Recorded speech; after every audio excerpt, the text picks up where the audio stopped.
Hello again, Broncos country. Really excited to chop up some Broncos with you all this week.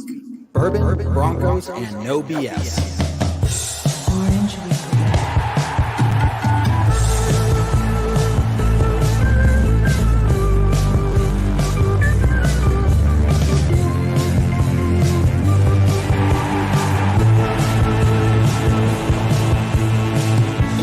Time, your favorite time of the week.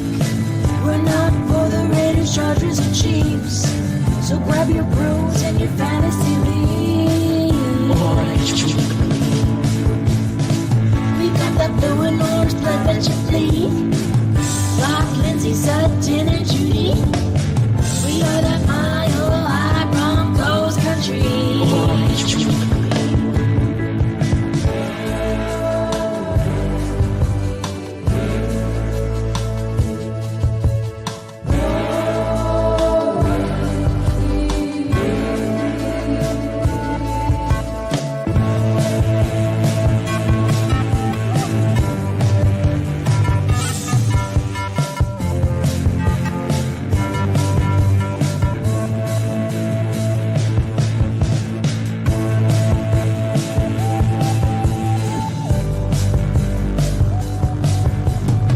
Orange Weekly, fans, brews, and Broncos news.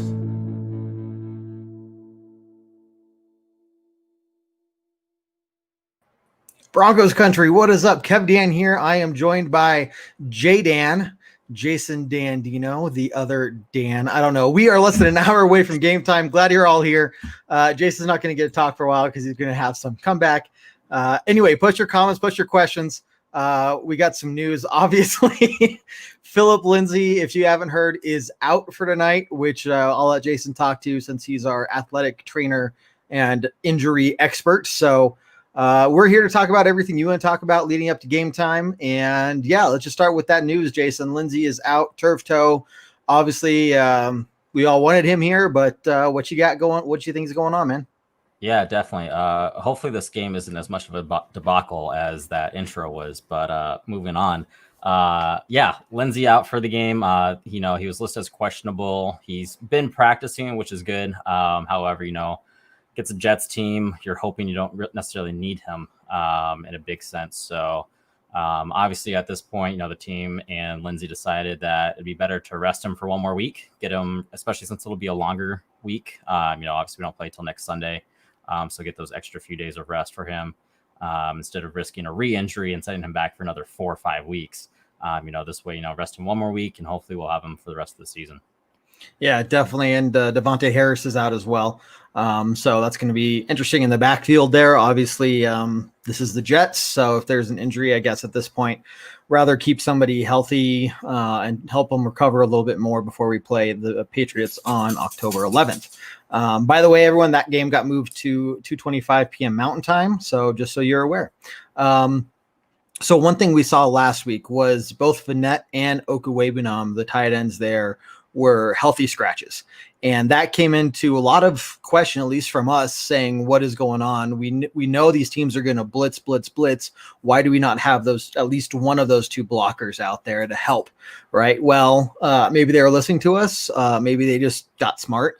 Fournette is active. So we have those three tight ends out there today. So what are you expecting from the Jets defense? That team is just as banged up as us, but do you think they're going to try and follow the same game plan that the other teams have used against us so far? Absolutely. One of the bad things the past couple of weeks is the league has basically a blueprint of currently how to beat the Broncos. And like you said, that's been blitz central the past 2 weeks. Again, we've given up, I believe, 12 sacks in the past 2 weeks, which less than ideal for any team for sure. So yeah, I expect the blitz to be big today, at least to start with. Hopefully we can break them out of that.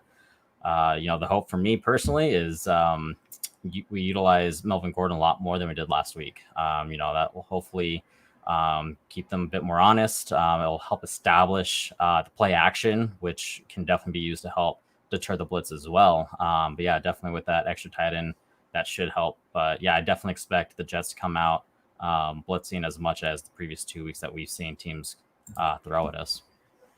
So that's going to be interesting, especially with Vanette there, right?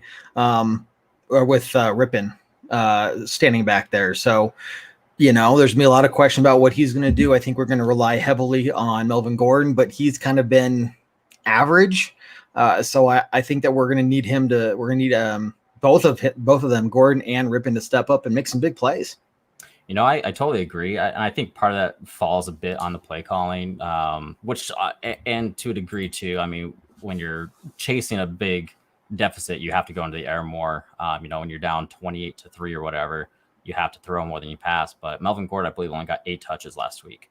It's hard for any running back to get into much of a game, into a rhythm when you're only given the ball 8 times over the course of an entire game. So I expect us to use him more. And I agree he hasn't been stellar yet. I think he looked really good the second half against the Titans, to be honest. But since then, we've really taken him out of our game plan. And part of that, again, is the fact that we've fallen behind and try to catch up playing with the aerial attack. But I definitely think against this Jets defense, we utilize a run game. And I agree, especially with Lindsey out for another week. Gordon not only has to pick it up, but we also have to put the ball into his hands a bit more than we have. That's what I'm expecting to see as well. So, hey, everyone, post your comments, post your questions. We're here to talk to you, not at you. We want to hear your thoughts of the game.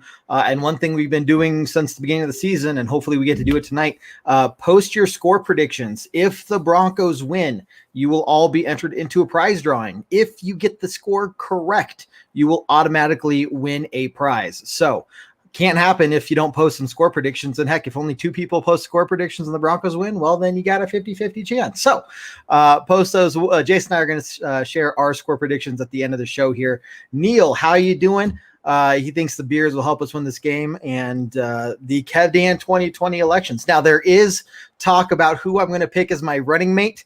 We were saying maybe Jared. I don't know. I don't know if you're in that conversation yet, but we'll see. Either way, the Broncos need to win tonight. AJ, how you doing? Definitely believe we're going to see an offense tonight around a lot of passing, but definitely agree Melvin needs to get more touches. So we bring up Freeman. That's a great point. I think out of the entire NFL, we have the best, what is the number 3 running back. And of course he's number 2 tonight, but I would expect to see, I don't know. I'd say give both Gordon and Freeman the ball equal amount of times in the first quarter and see who has the hot hand. Yeah, that's definitely an interesting point too. I definitely think that Gordon's our number 1 running back for a reason, right? And Freeman, as good as he is the number 3, now number 2 running back for a reason. I think if they do well, they play situational, right? I think Gordon gets at least 75% of the carries tonight. Try for those big yardage, and we bring Freeman in for those, maybe the short yardage gains that we need if we get to a 3rd-and-1 situation or goal to go situation, and go to Freeman at that point. But, the other thing, too, is I think Melvin is a bit of a better blocker, so especially since they'll likely throw blitzes at us early. I expect to see more of Melvin out there early because it's quite simply he's a better blocker in those blitz situations. Yeah, it's going to be, to be honest, I'm not sure what they're going to do with his offense. I'm not sure what Pat Shurmur's plan is. You got a lot of things going on, a lot of injuries. You got your essentially 3rd string QB out there, although I would say he's the number 2 because Driscoll was Flacco 2.0, maybe even dumber. But either way, Ripon, I think, showed some promise at the end of last game. Obviously, just big thing is get the ball out of your hands faster and throw it away when you need to throw it away. That those 2 things right there, I think, would have made a huge difference last week by far. So we're looking to him to make some plays there. I completely agree with what we were saying before, with what AJ was saying. So now one thing that I definitely think that we're all keeping an eye on is Garrett Bowles. And I want to hear your thoughts on what you're thinking, hoping to see from him tonight. I'm hoping to see exactly what he's brought so far this year. I think he's been outstanding. Again, I talked a bit on my show Monday night that, he has 2 holding calls in the past 2 games, but I think the holding call this past game was a terrible call. I thought it was a perfectly executed block that they flagged anyways. So for me, in my opinion, and granted, it doesn't count for anything in NFL stats, but in my opinion, he has 1 hold this year so far in 3 games. He's also been, I believe, our top graded offensive lineman up to this point. I think he's done a fantastic job this offseason. We've talked a bit before on not just the training load and watching the film and seeing where he was been going wrong, but addressing the mental aspect as well. And seeking out a sports psychologist to help him. So, I think it's going to be a huge game for him. I think this maybe even be a bit of a prove it game. 3 games is a relatively small population sample. And so I think if we get this 4th game done and he continues to exceed our expectations, which granted were low, but if he continues to do that, then I think we can start to talk about, maybe this wasn't terribly wasted first pick numbers of years ago. And maybe we talk about, giving him a contract extension from there. So interesting. I just went back and looked. So according to Pro Football Focus, guys, week 1, Garrett Bowles was not just the top offensive lineman. He was the third top offense graded member at all. Week 2 and week 3, he was the number 1 graded player out of the entire offense. One that's maybe saying something, but that's how good he's doing. He's not just getting by of, okay, well, he's doing okay. They're grading him the top player of the entire offense. And so AJ here, completely agree. He's been stepping up.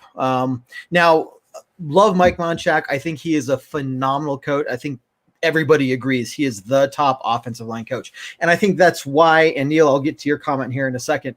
That's why I am so shocked with how terribly this offensive line has been performing, especially last week. I get it. Cushenberry is a rookie. That's a tough job to have at the center there. Obviously on the right side, you had Elijah Wilkinson. Now he's out. So we got, I can't remember, we're on practice squad guys and people were picking up off the streets at this point.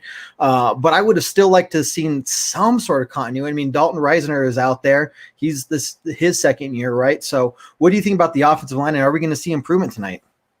Yes and no. Part of it falls on Munchak for sure. But at the same time, I'm trying to remember who it was, but someone made a great comment Monday night where once you're out on the field pre-snap, it's the line's responsibility to make a call. Yeah. And on top of that, it's the quarterback's responsibility to point out blitzes and who's responsible for what coverages. Yeah. If you look at Manning, he was the master of, picking out apart defenses and telling his offensive linemen, your responsibility is this, your responsibility is that, this person is the mic, this person's coming in hot, we need protection on this guy. You see, we heard Tom Brady doing it last week. You could hear him, this number's the mic, this needs to be covered or whatever.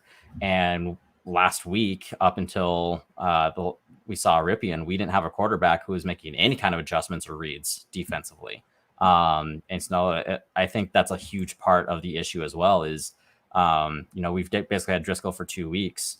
And I think that's a large reason why we saw that increase in sacks is we didn't have a quarterback assigning coverages. And I think Ripien started to, he got out there, and that's when you started to see some of that protection get better. So I think it's a trifold effect, right? Again, you got the coach, and I think he's been doing a great job.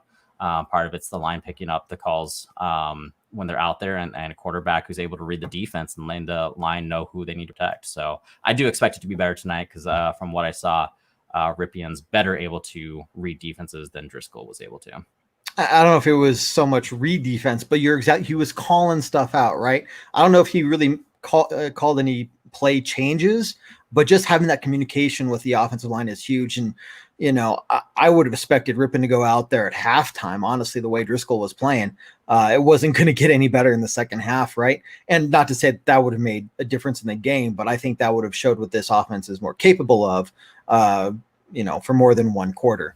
Hey guys, Kev Dan here, Jay Dan here. We hope you're enjoying the show. We're here to talk with you, not at you. So post your comments, post your questions. And again, we have the score prediction challenge out there. So if the Broncos win and if you post a score prediction, you will be entered into a prize drawing. And man, do we have some awesome swag to give away.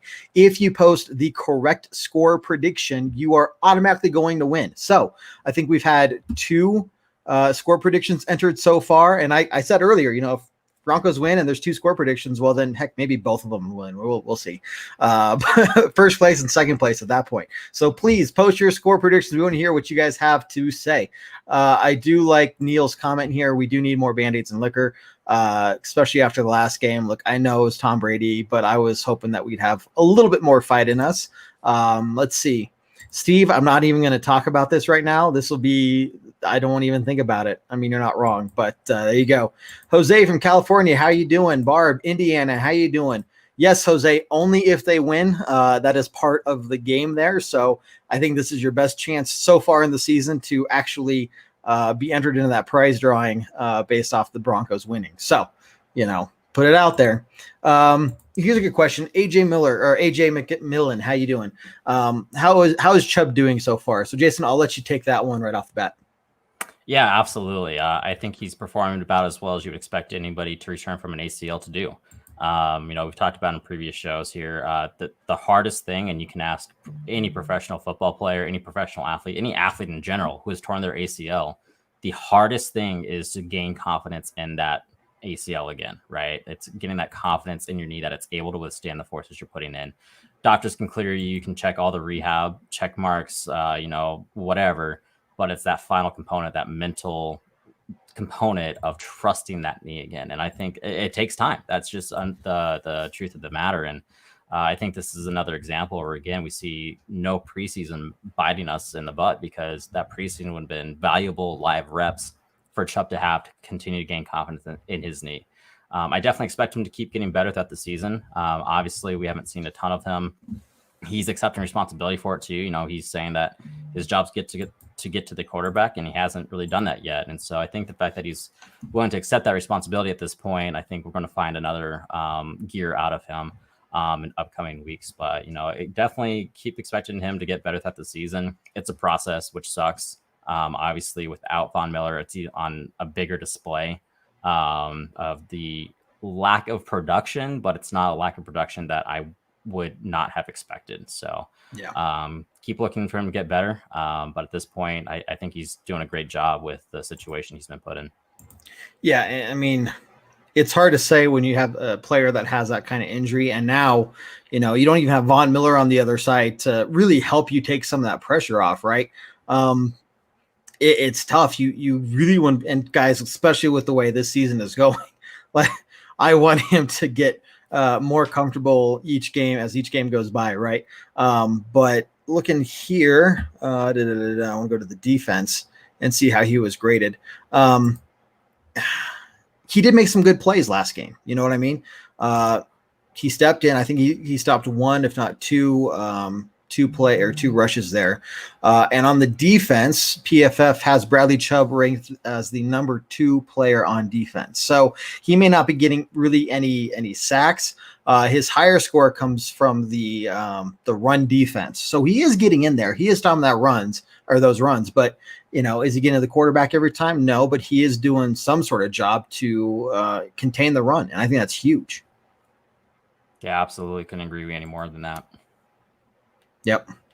Let's see. I want to get down to Red Cloud here. Hope we're going to win. Yes, we need Drew Lock back really badly. Barb, 24-14 Broncos. And hey, guys, Jason and I are going to give our score predictions here at the end of the show. But keep posting yours to get entered into that prize drawing. Okay, Jason, let's start talking about maybe a few keys to the game, keys to win. I'll start with you, and we'll kind of go back and forth there. Yeah, I think, one of the biggest keys is for the Broncos to get out to a very strong start here. Both teams very frustrated with their situation. After last Jets game, Sam Darnold sounds like a quarterback with absolutely zero confidence in his abilities anymore. You can thank the Jets organization for that, for putting him in a terrible situation over the years. But he looked like a guy who's completely defeated, didn't have any faith in himself anymore. And so I think defensively, if we can make him pay for early mistakes, that'll be huge in getting inside his head and watching him spiral. Offensively, obviously, we need to get confidence ourselves, right? Especially with another quarterback, and expect to see another carousel little display tonight. I might actually punch a wall if I see that. The worst thing, but everyone get ready for it. But again, this is a Jets team in general who's very frustrated. It's not just this year. This goes back years for them now, where they have, from what I can see, no confidence in Adam Gase, which I absolutely love to see.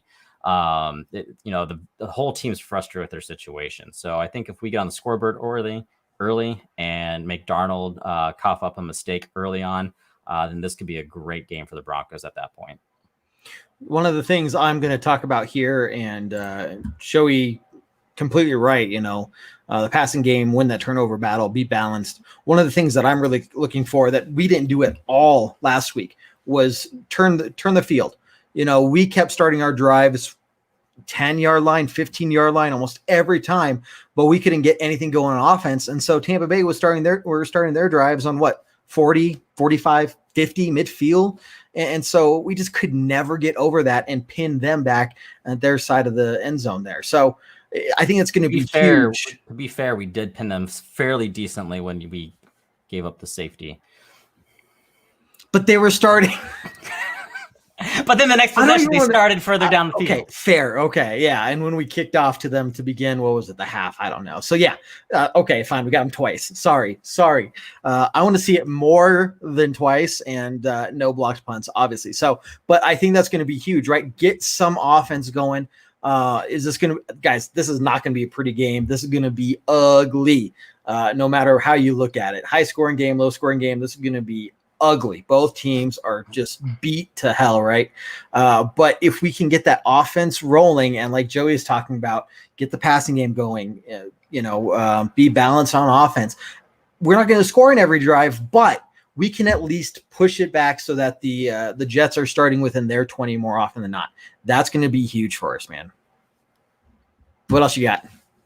Yeah, no, totally agree with that. The field game is going to be massive. Like you said, whoever can win that battle, field possession and all of that, definitely going to be big. Again, I think it's going to be, how is your practice? That's a great question. And that's exactly what I was just about to address is we have the advantage in the mental realm. Ripien has no pressure on himself. He's coming in to have fun. Everyone expects him to do poorly. Nobody's expecting him to succeed. And that's when good things can happen for athletes, right? When there's no pressure, you just get to go out, do the best you can, see what happens. Meanwhile, again, Darnold, he's got a load of expectations on him. He's supposed to be this great quarterback to enter this league, and he has yet to do anything. And again, it's not necessarily his fault, but he's taking it as his fault. And so, when you have a quarterback who, again, really down on himself, low to no confidence versus a QB who's going out just to have fun. That's going to be that's going to be a very dangerous matchup in our favor at this point. Yep. So talking about keys of the game, it really doesn't apply now because we're on the road. But last week, I think one of the big reasons why we lost is because freaking idiot season ticket holder Bronco fans gave their tickets away to Tampa Bay fans. And I if you listen to the post-game podcast from last week, guys, I go on a terrible rant. And if you're a season ticket holder that gave your tickets away to Tampa Bay, I completely blame you and hate you. Shame on them. Shame on their family. Shame on their dog. They're terrible and they're bad people. Just done. But I do have another reason as to why we lost. Neil here has not put on his Manning 18 jersey. Okay. So the only thing worse than being a season ticket holder and giving your tickets away to an opposing team's fan in this climate is Neil. What are we doing, Neil? Your jersey. What are we doing, Neil? Neil, I'm pissed, man. Put it on because of you. We could have won the Super Bowl last year if it weren't for you. Yeah. Did you have your jersey on? No. Neil, you're awesome, man. Sorry, I had to get that out there. Okay, AJ, think dropping Driscoll would be good and let Ripien and Bortles fight out for the backup position. Now, that's going to be interesting. Bortles is obviously a scratch tonight. Again, he's still just getting used to the team. Don't expect him to be the backup. Driscoll is, so God help us if Ripien goes down. I don't even think about what that would look like. But this is something that we're going to really look at over, we have 10 days before we play the Patriots. So there's going to be a lot of news. How is Drew Lock doing? Are we going to start Bortles? What is Bortles' role in this team going to be once Drew Lock comes back? So I think Driscoll's gone, as soon as we can get rid of him. That's for sure. Jose, what is the winning prize? That is a secret. We have lots of swag. To be honest, I do not know. I'm not in charge of the swag. I am in charge of making sure I get score predictions tonight. So it's a free entry. It's a free entry, guys. What you got to know is it's not a one-on-one conversation with Kevin. So don't let that deter you. It's going to be good. It's going to be something good. You want it. So post those predictions. You want this prize. So Neil keeps saying Kev D in 2020. I think I know that Jason is not my running mate. We're going to knock that one out. That train wreck. No, if I post it, Reese here says 1714. If I screwed up your name, I apologize, man. I'm not even try this first name. You're awesome. You're Jagizzy. Either way, you're awesome, man. Appreciate your watching. 35-14. So that brings me up to another quick comment here after we give our next comment to the game. Shelby Harris with a blocked field goal, 17-13 win. Shelby Harris has been on fire, man. We saw a lot from him last week. Yeah, he's been one of the few bright spots of the season so far. Number 1 ranked defenseman last week, number 1 ranked defenseman week 2, and not in week 1. But last 2 weeks, number 1 defensive player. He has been on fire. So we need him to continue stepping up, right? Absolutely. Let's see. We're just coming up with 35 points, Hey, it's the Jets defense. It's the Jets defense. And if Rippin gets going, hey, if we get a pick six, 6 in there, yep. Let's see. No, it's going to be a happy prize because the Broncos won. Come on, Jose. Come on. He means box of tissues for the tears of joy. There you go. Well, then maybe. Okay. Gase better than Fangio, or is Fangio better than Gase? I think that's easy to call hands down. Let's be real. Fangio over Gase 1,000% of the time. Yep. And you look at our defense. Look, we're incredibly banged up. I don't think anybody reasonably thought we were going to beat Tampa Bay, right? But we were able to make some of those adjustments. Not so much on offense with the pass rushing, but Fangio is game planning these things very well, and he's making those halftime adjustments. And you can see it.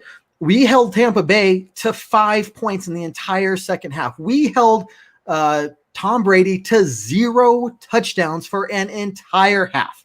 That's Fangio's game plan. That's his adjustments, and that's his players going out there and making those plays. That doesn't happen with a defensive-minded coach like Fangio at the helm. Absolutely. Speaking of Gase, Broncos fans, don't forget back in 2017 when Gase was at the helm for the Dolphins, he's the one that dialed up that onside kick when they were up 33-9 against us. So don't think there's not a bit of bad blood still within this. And so I personally would love nothing more for this to be a runaway game and for the Broncos to be the final nail in his coffin as the coach of the Jets, because that still doesn't sit well with me. Rocco, how you doing? Glad you're here, man. Defense has to win it for us. They're going to play an integral part. That's for sure. We can't rely on our offense to win this game. Easy, hands down. I think the Jets are saying the same thing on their podcast. They don't have a podcast because their fans suck. And all you are awesome, which is why we're here. But yeah, so it's as simple as that. For our offense to have a chance to win this game and put some points on the board, defense has got to do their job 100%.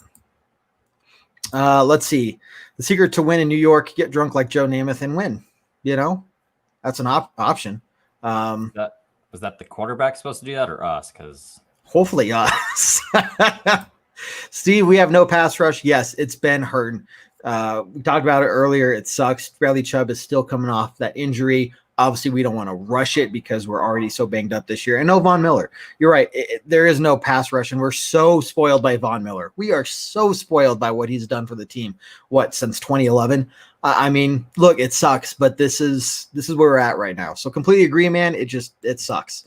Okay, guys, we're going to give our last keys to the game and share our score predictions with you. Last chance for you guys to input your score predictions. Remember, if the Broncos win, knock on wood tonight especially, and if Neil puts on his Peyton number 18 jersey. Come on, Neil. If the Broncos win, those things happen. If you enter your score prediction, you are going to be entered into a prize. Remember, Broncos have to win, but you have to enter the score prediction as well. If you pick the correct score, you automatically win some Broncos swag. And no, it's not a box of tissues. It's some awesome stuff. So post your score predictions here. Last few minutes. Jason, last key to the game, good sir. Absolutely. Today's been a bit of the day of X's. All right. We've got good, bad, and ugly.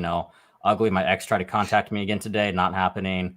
The bad XFL might return for the 2022 season, and for the good for this game, execution. All right, this team needs to learn how to execute. All right, like you said, these coaches are putting these guys in winning situations with the game scheme, with the game planning. I've addressed it myself. But the players need to find a way to execute on the plays, execute on turnovers, execute on scoring drives. If we can execute, it's going to be a great game for us. Okay, guys, before I give my last key of the game, if you haven't heard, we have a brand new podcast called Ragers. If you want to hear about the Broncos betting lines the day of or the day before the game, Ray does a fantastic job breaking down the betting lines for you. I can't remember what he's out of the season. He's winning money. He's not losing. So he knows what he's talking about. He's been doing this for years. He's passionate about it. Check out Ragers podcast. There, he's on Twitter at OW Ragers. He keeps saying he's the OG, but it's really OW for the Ragers there. So check them out. Fantastic stuff. We are going to be here at halftime like we are at every halftime. So don't listen to those freaking announcers on the TV when you get up to go grab another beer, stretch your legs, maybe curse, hopefully not so much tonight. Go ahead and log into your Facebook, Twitter, wherever we're live, Twitch even now. We're pretty much everywhere. We're going to be bringing you the halftime hash as soon as halftime starts. We want to talk with you about what's going on in the first half there. We got Jason's Monday night show, Orange Weekly After Dark, 9 p.m. Mountain Time. Tuesday night, our flagship show, Bourbon Broncos No BS, 7 p.m. Mountain Time. And then we got the post-game podcast, pre-game podcast. Guys, if you want to follow us all there, we really appreciate it. And, of course, bigger help yet, give us that 5-star rating review. Even go on Facebook and give us a review. That's huge for us. So we don't get paid for this. We do this all for you guys. But at the end of the day, we want to do this for you with your support, with your feedback. We want to do this all for you. I get sick of talking to Jason within the first 5 minutes, so I'd rather talk to you guys. Jason, okay. I'll go with this time. Score prediction, good sir. I'm going to go with Broncos 27, Jets 9. 27-9, Denver Broncos victory. I like it. High scoring game. Obviously, if any of you listen to the pre-game podcast, you'll know that Jared was really drunk, and David might have been high, but he was the most sober out of all of them, which was hilarious. But they all thought it was going to be a very low. Oh yeah, I'm totally throwing them under the bus. They thought it was all going to be a low scoring game for right reasons. Both offenses suck, right? To some degree. However, I think it's going to be high scoring. Both teams are going to find a way to pick apart the weak defensive areas. I think for us, it's the secondary. We've been struggling in the backfield there. Bryce Callahan's been doing okay. Obviously, AJ Bowie is still out. So there's some good things back there, some not so good things back there. I'd be willing to see I wouldn't be surprised if they trust our secondary. So I think it's going to be a high scoring game. But of course, Broncos are going to come out on top. Get to the point. There it is.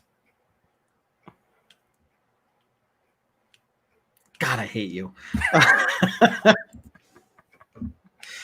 No, Vic is not going to be gone, Dan. I'm sorry. He's going to have the rest of the season. This team is so banged up. You can't really blame him for everything going on. Coach can only do so much.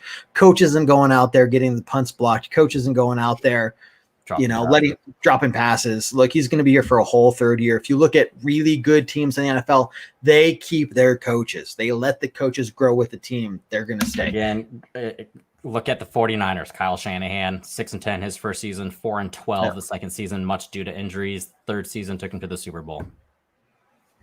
Hang with them, guys. Hang with them. This takes time. I know we're used to winning right away, but this is going to take time. And we're going to talk more about that on our Tuesday night show, maybe our other shows there as to why we think that. Anyway, okay, Jason, thanks for joining me, guys. Game starts in less than 20 minutes. Broncos versus Jets.